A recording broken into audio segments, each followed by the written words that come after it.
soon, I'll be going back to the city. Almighty Accra. Che, me dia medru no. Mo na wasa mo kopa na me dio. Nya me dia ka to hembo to na me yama mo ma da da afo sam. Muni nam me sade ni bi ma ho. Ene zo antimi for sam kwase. Don't be da. Wa na ba ofio sama be di fiti. Pulu dina ye. Jam no kasa. Me stress. Me se stress no. Accra wa slave queen fo abu ho no akumasi fo sua nkanafo. E slave no wo ko wa fa wan ko bo wo. Wo do no for sa this ya. My bre, What's up? this are no, this are Accra there.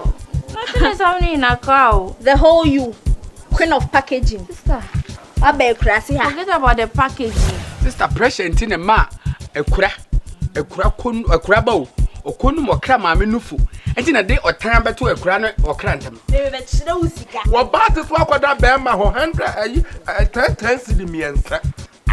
What? Yo, Jake, no one wants you as a friend. Or be proud for us. E be dream kwa be maryafriyieforson na wa wu ya say. E wo bia yo wo na sa ne ewu. 2 days na ko di sika you no dem ha. 2 days ben 2 million ebo munim. 50 cedis, 100 cedis. Can I just be as a shame as a square one?